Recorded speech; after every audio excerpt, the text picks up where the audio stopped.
Bahasa bukan hanya sekadar rangkaian bunyi atau kata di atas kertas. Ia adalah cermin budi pekerti yang hidup di setiap interaksi antar manusia. Dan ketika kesantunan dalam berbahasa memudar, harmoni komunikasi kita pun ikut ada. Assalamualaikum warahmatullahi wabarakatuh.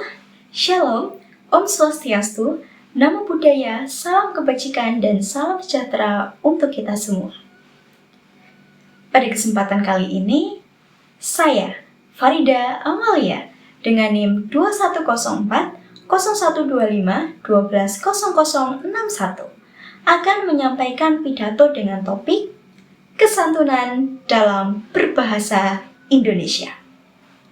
Sebuah topik yang tampak sederhana, namun memiliki dampak besar dalam kehidupan sosial kita sehari-hari. Manusia pada hakikatnya adalah makhluk sosial. Sejak bangun tidur hingga kembali beristirahat, kita tidak pernah lepas dari proses berinteraksi dengan orang lain. Dalam interaksi tersebut, bahasa menjadi alat utama yang menjembatani pikiran, perasaan, dan maksud antar manusia.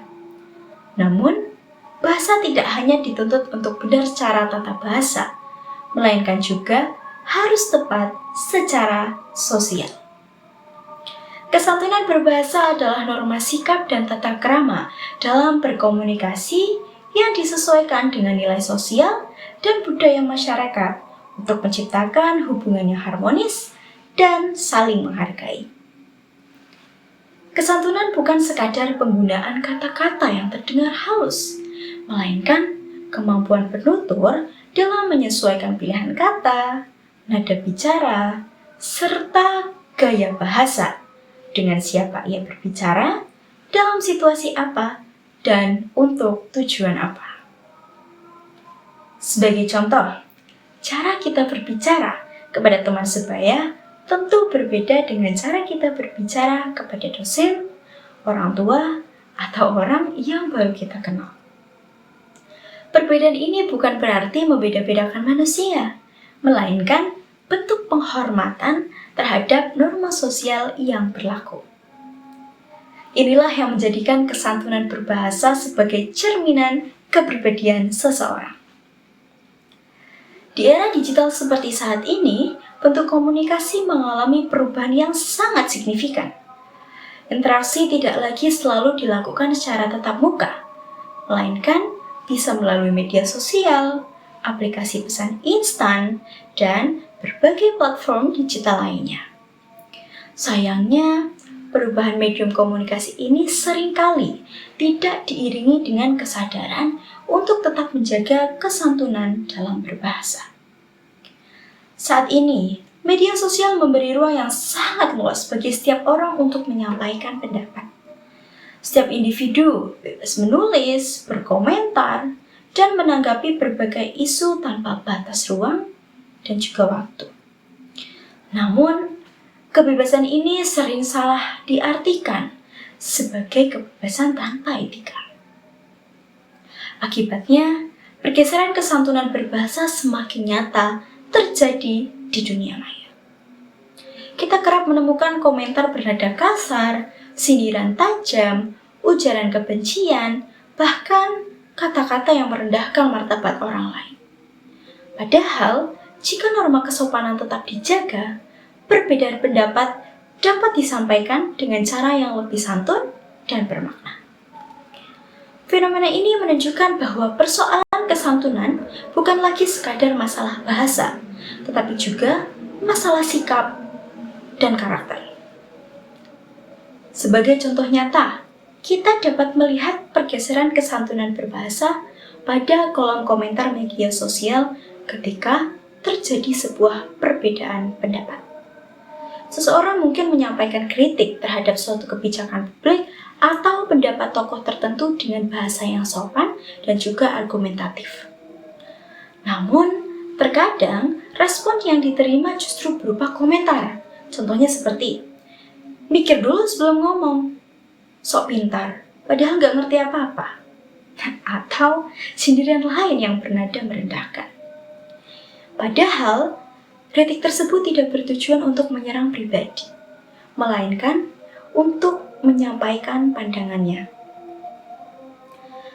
Cara merespon yang emosional dan tidak santun inilah yang menunjukkan adanya pergeseran kesantunan berbahasa, di mana dialog sehat berubah menjadi ajang saling menjatuhkan. Perbedaan pendapat yang seharusnya memperkaya sudut pandang justru memicu konflik dan permusuhan. Hal ini tentu berbeda dengan kondisi di masa lalu, ketika berkomunikasi lebih sering dilakukan secara langsung, dari hati ke hati. Orang cenderung menimbang kata-kata sebelum berbicara agar tidak menyinggung perasaan orang lain. Sementara itu, dalam komunikasi digital saat ini, pesan yang cepat dan spontan sering membuat kita lupa bahwa di balik layar terdapat manusia nyata dengan perasaan yang nyata juga. Pergeseran kesantunan ini bukan sekadar perubahan gaya bahasa, tetapi juga mempengaruhi cara kita memandang dan memperlakukan sesama di dunia maya. Setiap kata yang kita tuliskan memiliki dampak sosial dan emosional yang tidak bisa dianggap remeh.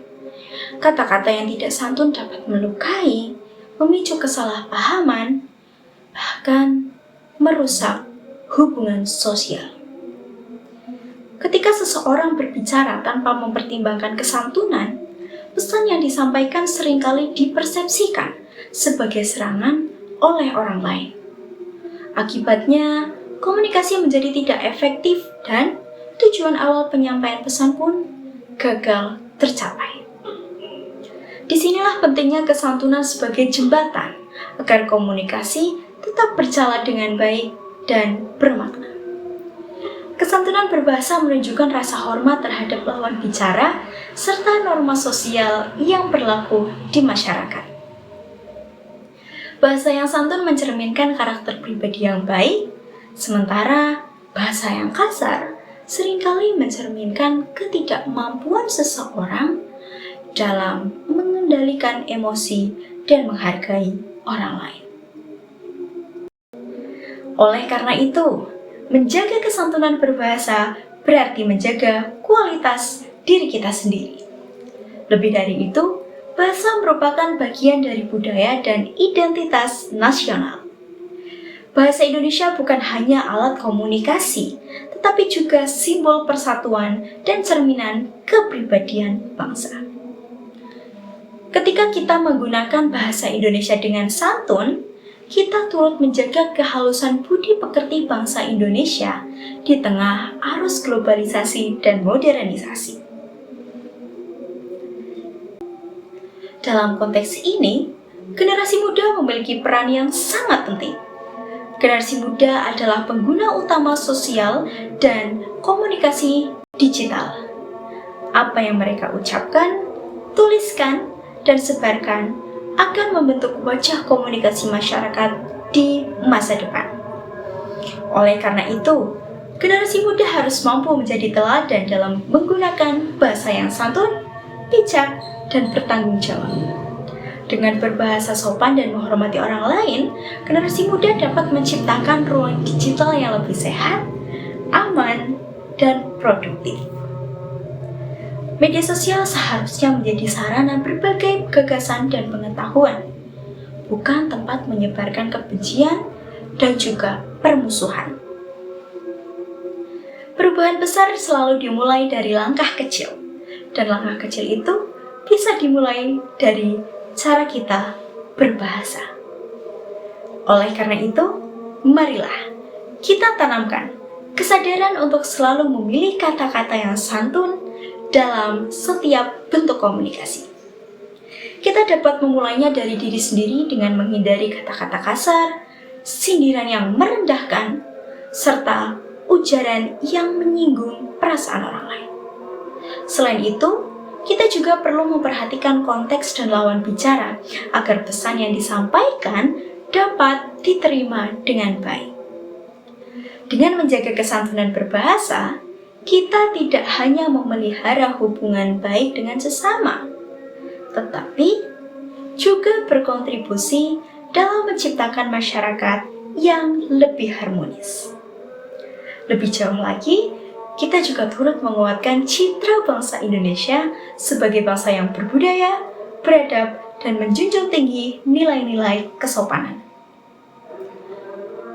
Dengan berakhirnya pidato ini, marilah kita tidak hanya mengingat kata-kata yang pernah terucap, tetapi juga makna kesantunan yang harus tersimpan dalam setiap tutur kita. Karena bahasa yang santun adalah benih keharmonisan yang akan kita tanam dalam kehidupan bermasyarakat. Sekian yang dapat saya sampaikan.